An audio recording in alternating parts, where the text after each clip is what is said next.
இப்போ இங்கே இருக்கிற மேடைக்கு முன்னாடி இருக்கிற நீங்கள் பத்திரிகையாளர்கள், வலைதளம், இது வந்து ரொம்ப ரொம்ப இன்றைக்கி வந்து ஒரு சினிமாவுக்கு முக்கியம். யார் எவ்வளோ பெரிய ஹீரோ நடித்தாலும் பத்திரிகை துறையில் இருக்கவங்க சப்போர்ட் பண்ணால் மட்டும்தான் அது வந்து மக்கள்கிட்ட போய் சேரும் எப்பயுமே. அது வந்து அதனால் இந்த படத்தை நான் வந்து ஜாதி படமாக பண்ணலை. எனக்கு அது பார்க்கவும் தெரியாது. அது நான் பார்த்தும் வளரலை. அது நான் பார்த்து இது பண்ணல. நான் பார்த்து வளர்ந்தது வாழ்க்கை. நான் வந்து ஒரு கிட்டத்தட்ட எங்கள் ஊரில் இருக்க வத்ரா பெரியா கூட நான் பஸ்ஸில் போனது கிடையாது. ஏன்னா எங்கள் அப்பா அவளை எங்களை ஒழுக்கமாக வளர்த்தாரு. ஒழுக்கமாக வளர்த்தாருன்னா எங்கேயும் விடலை அவர். அன்றைக்கு காலகட்டத்தில் அப்பா தான் மிலிட்ரி மேன் மாதிரியா அடிப்பாங்க இல்லையா. அதனால் வந்து எனக்கு வந்து தெரு விட்டு ஒரு 4 தெரு தாண்டா தவிர எனக்கு ஸ்டீல்தூரில் கூட சில இடங்கள் இன்னும் தெரியாது. அது காரணம் வீட்டில் அப்பா வந்து அடித்து வைப்பார். அவர் படி அதெல்லாம் எனக்கு தெரியாது. நீ எத்தனை சோப்பு கோடு வாங்குறதெல்லாம் எனக்கு தெரியாது. எனக்கு ஒழுக்கமாக இருக்கணும். 7 மணிக்கு வீட்டில் படுத்துடணும் அப்படிங்கிறது அவருடைய தாரக மந்திரம். ஒழுக்கம், உழைக்கணும், இது 2ம் தான் அப்படிம்பார். அதனால் அந்த விஷயம் மட்டும்தான் எனக்கு வந்து எங்கள் அப்பா கற்றுக் கொடுத்தாரு. அதே மாதிரியே சென்டிமெண்ட்டு வீட்டில் கூட பிறந்தவங்க மொத்தம் 9 பேர். 7 ஆம்பளை 2 பொம்பளை. 7 அண்ணன் தம்பி 2 தங்கச்சி. ஸோ அப்புறம் அதுக்கப்புறம் அதுக்குரிய சொந்த பந்தங்கள் எல்லாமே நிறைஞ்சி இருக்குது. எல்லாமே சென்டிமெண்ட்டு தான். படத்துக்கு வந்ததுக்கப்புறம் அசிஸ்டன்ட் ரைட்டர் ஆனதுக்கப்புறம் இன்றைக்கெல்லாம் ஒரு அசிஸ்டன்ட் ரைட்டர் கல்யாணம் நடக்கிறதுலாம் அவ்வளோ குதிரை கொம்பாக இருக்குது பாவம். அப்போல்லாம் எனக்கு வந்து என்னை நம்பி பொண்ணு கொடுத்தாங்க. ஒரு அசிஸ்டன்ட் ரைட்டராக இருக்கும்போது பொண்ணு கொடுக்குறது வந்து என்னை நம்பி கொடுக்கல, என் குடும்பத்தை நம்பி தான் கொடுத்தாங்க. காரணம் எங்கள் அப்பாவுடைய அந்த ஒழுக்கம் தான். அதுதான் அது எப்போயுமே அதான் படத்தில் கூட சொன்னேன். அண்ணன் கூட சொன்னார், என்ன உங்கள் படத்தில் பூரா தண்ணி அடிக்காமல் ஹீரோ வராரு அப்படின்னாங்க. எப்பயுமே வந்து ஒழுக்கம் உண்மை அது இருந்தால் எந்த தொழிலையும் ஜெயிச்சிடலாம். எந்த தொழிலையும் நம்மளால் யாரும் இது பண்ண முடியாது. ஸோ அப்படிங்கிறது ஒரு விஷயந்தான். இது காமன் தான், எல்லோரும் ஜெயித்தவங்களுடைய இது தான். அதனால் அந்த மாதிரி எல்லாமே உறவுகளை பற்றி நான் படம் எடுத்திருக்கேன். நான் ஜாதியை பற்றி எடுக்கலை, அது எனக்கு தெரியாது. மறுபடியும் நீங்கள் தான் எனக்கு சப்போர்ட் பண்ணணும்.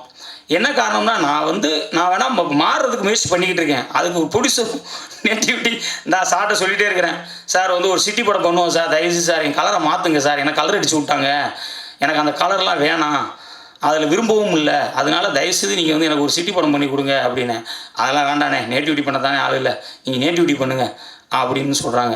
இது சார் மட்டும் இல்லை, எங்கே போனாலும் அதுதான் சொல்கிறாங்க. அதனால நான் எடுக்க வேண்டியதில்லை. கமர்ஷியல் தேவை இருக்குது, சண்டை தேவை இருக்குது. கண்டிப்பாக வந்து அண்ணன் கேட்டாங்க, பழனி அண்ணன் என்ன அருவாவாக இருக்குது உன் படத்தில் போகிறான், சென்டிமெண்ட் பண்ணுற, ஒரு முழுக்க ஒரு சென்டிமெண்ட் படம் பண்ணலாம்ல அப்படின்னு அண்ணன் சொன்னாங்க.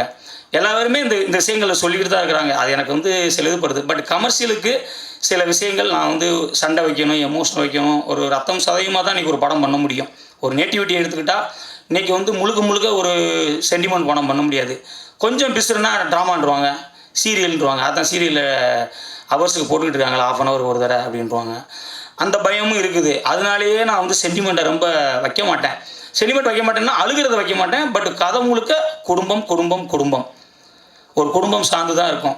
இப்போ ஊரில் கூட குடும்பத்தில் வந்து இந்த குடும்பங்கிறது வந்து மெட்ராஸில் இருக்கிற புதூர் குப்பத்துலையும் இருக்குது, அயோத்தி குப்பத்துலையும் இருக்குது, எண்ணூர் குப்பத்துலையும் இருக்குது, செங்கல்பட்டுலேயும் இருக்குது, தர்மபுரிலையும் இருக்குது.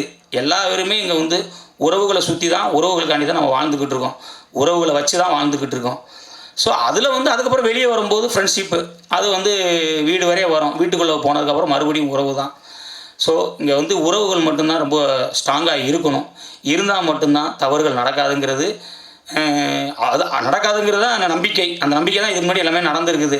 ஏன்னா இன்றைக்கி நடக்கிற அநியாயங்கள், இன்றைக்கி நடக்கிற சம்பவங்கள், பொள்ளாச்சி மாதிரியா சம்பவங்கள் எல்லாமே வீட்டில் இருக்கவங்கள பொம்பளை பிள்ளைங்களை எப்படி பார்க்கணும், எப்படி பழகணும். ஏன்னா நம்ம வீட்டில் என்ன சொல்லுவாங்கன்னா, கூட பிறந்த பிள்ளையே வந்து தொட்டு பேசக்கூடாதும்பாங்க. அது படத்தில் கூட ஒரு டைலாக் வச்சுருக்கேன். கூட பிறந்த பிள்ளையே தொட்டு பேசக்கூடாதுன்னு சொல்லிட்டு மண்ணில் பிறந்துக்கிட்டு ரோட்டில் போகிற பின்னாடி தட்டி பேசுகிறான், இவனை எப்படி விட்டு வைக்க சொல்கிறீங்க அப்படிங்கிற மாதிரி ஒரு டைலாக் இருக்கும். நம்ம அந்த சொல்ல வளர்ந்தோம். வயசுக்கு வந்த பிள்ளைய ஒரு 8 வயசு மேலே பொம்பளை பிள்ளைய நம்ம தொடமாட்டோம். ஆனால் ஊரில் நம்மளே தொடமாட்டோம். கூட பிறந்த அண்ணன் தம்பியை அப்பாவே தொடமாட்டோம். ஆனால் ரோட்டில் போகிற எவனோ ஒருத்தன் 7 வயசு பிள்ளை 4 வயசு பிள்ளைன்னு கேட்கவே கொடூரமாக இருக்குது. ஆனால் அந்த இடத்துலையே அப்படிங்கிற ஒரு மூடு தான் நமக்கு வருது. அதை நம்ம ரியல் லைஃப்பில் பண்ண முடியாது. எல்லா பேரும் பேட்டி கொடுத்தாங்க, அவங்கள என்ன பண்ணுங்கன்னா சுடணும், கொல்லணும் அப்படின்னு தான் எல்லோரும் சொன்னாங்க. அது மாதிரி தான் ஒரு நம்மளால் பண்ண முடியாது. அது படத்தில் வர்றப்போ சொன்னால் இதனால் ஒரு சின்ன விஷயம் வச்சா செவிட்டை கட்டி இருக்குன்னா அந்த தவறு நடக்காதுங்கிறது வந்து சாதாரணம். இந்த வாத்தியாரே சொல்லுவார், வீட்டில் நம்ம போய் பள்ளிக்கூடத்தில் விடும்போது என்ன சொல்லுவான், அப்பாவோ அம்மா விடும்போது அவனை எப்படியாச்சும் நல்லா அடித்து படிக்க வைங்க சார், அடியாத உள்ள படியாதும்பாங்க. அதனால் என் பிள்ளைய எப்படியாச்சும் அடித்து படிக்க வைங்கம்மா. ஆனால் இன்றைக்கி வாத்தியார்கிட்ட போய் என் பிள்ளைய அடிச்சிங்க கேஸ் கொடுக்குறாங்க. அதனால் இன்றைக்கி எந்த ஆசிரியரும் மாணவனை கண்டிக்கிற பொசிஷனில் இல்லாமல் இருக்கிறாங்க. ஆசிரியர் கண்டிக்காதனால தான் ஒரு வாசகம் படித்தேன். ஆசிரியர் கண்டிக்காதனால தான் போலீஸாரங்க அவங்கள கண்டிச்சுக்கிட்டு இருக்காங்க அப்படிங்கிற ஒரு சூழல். ஸோ அப்போ எல்லா உறவும் ஆசிரியருங்கிற உறவை நம்ம வந்து தள்ளி வச்சுட்டோம். தட்டி கேட்கக்கூடாது, நீங்கள் அடிக்கக்கூடாது, எங்கள் பிள்ளை அடிக்க நீங்கள் யாருங்க அப்படின்னு. இப்படி ஒவ்வொரு இடத்துலையும் நாம் விட்டு கொடுத்துட்டோம், விட்டுட்டோம். அந்த விஷயந்தான் இன்றைக்கி தவறுகள் நடக்க அதிகமாக இருக்குங்கிறது என்னுடைய கருத்து. ஏன்னா இதுக்கு முன்னாடி அப்படி நடக்கலையே, இதெல்லாம் சொல்லித்தான் நம்மளை வளர்த்தாங்க. நான் அப்படி பார்த்தது இல்லை யாரையும். என் பொண்டாட்டி தவிர யாரையுமே நான் வந்து தப்பாக பார்க்கவும் கூடாதுங்கிறது தான் என்னுடைய இது சொல்ல வர விஷயங்கள். அதுதான் ஒவ்வொன்றையும் கூட பிறந்த தங்கச்சியாக இருக்கட்டும், அக்காவாக இருக்கட்டும், பெண்ணாக மதிங்க. நம்ம உரிமைன்னு சொல்லிட்டு எங்கென்னமோ பண்ணிக்கிட்டு இருக்கோம். ஆனால் அந்த இதில் சம்பவம் இப்போ செங்கல்பட்டில் 7 வயசு பிள்ளையை கற்பழிச்சு கொன்னுட்டான். அன்றைக்கி இங்கே ஒரு சம்பவம் நடக்குது. அதுதான் ஃபோக்கஸ் ஆகுது.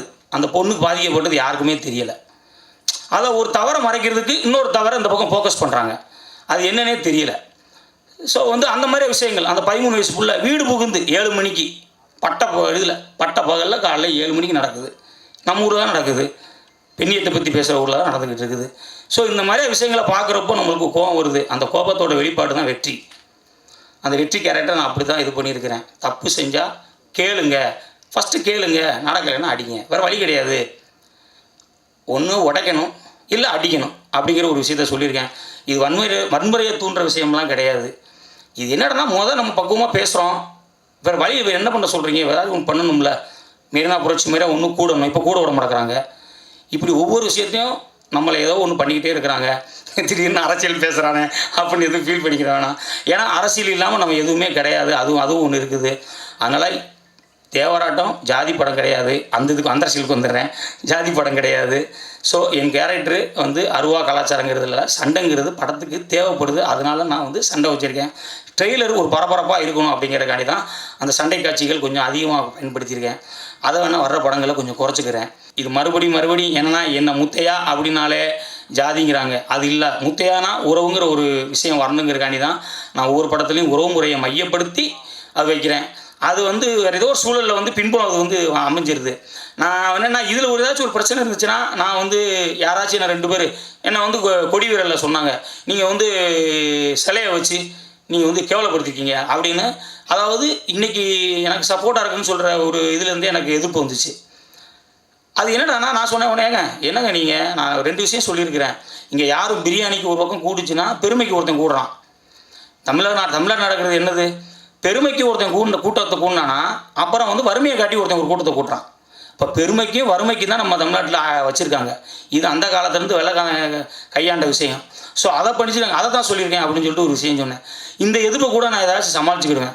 ஆனால் நான் ஏதாச்சும் சப்போஸ் எல்லாரும் சொல்கிறாங்க நம்ம பின்புலத்தை மாற்றுவோம் அப்படின்னு வேறு ஏதாச்சும் ஒரு பின்புலத்தில் போய் நான் ஒரு கதை எடுக்க போய் அவங்க வந்து எங்கே யாருங்க இப்படி இருக்கா அப்படின்னு சொல்லிட்டாங்களே, அங்கே தான் பிரச்சனையே அதிகமாக இருக்குது. நான் இதுக்கு தான் அந்த பின்புலத்துக்கு வேறு எந்த பின்புலத்துக்கும் போக மாட்டேங்க. இல்லைன்னா தமிழர்னாலே எல்லாம் ஒன்று, எல்லாமே வீரமானவங்க தான், எல்லா பேருமே பண்பாடானவங்க தான், எல்லா பேருமே கலாச்சாரமானவங்க தான்.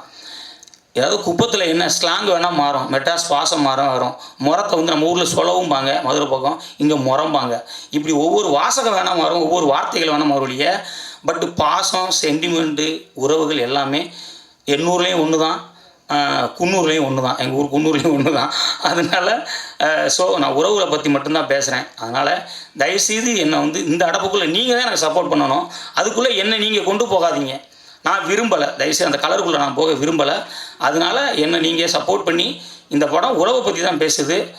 இந்த டைட்டில் உங்களுக்கு ஒரு இது ஏன் இதை நீங்கள் வச்சுருக்கீங்க அப்படின்னு சொன்னால் கூட நான் டைட்டில் காரணமாக தான் வச்சுருக்கேன். தேவராட்டம் அப்படிங்கிறது ஒரு வெற்றிக்கான ஆட்டம். இது வந்து வெற்றின்னு ஒரு கதாபாத்திரத்துடைய ஆட்டம், வெற்றிக்கான ஆட்டம். வெற்றி ஆட்டமும் வச்சா அது எந்த அளவுக்கு கேட்சிங்காக இருக்குல்ல, எந்த அளவுக்கு பாசிட்டிவாக இருக்கும்னு எனக்கு தெரியலை. அதனால தான் அதை வந்து வெற்றிக்கான ஆட்டங்கிறது தேவராட்டம். அதனால் நம்மளுடைய வார்த்தை தேவராட்டத்தை வைக்கலான்னு வச்சுருக்கிறேன். இதில் எந்த வந்து சமூக பிரச்சனை அது எதுவுமே கிடையாது. இது முழுக்க குடும்பம் சார்ந்து நாட்டில் நடக்கிற சில பிரச்சனைகள் சார்ந்தான கதை.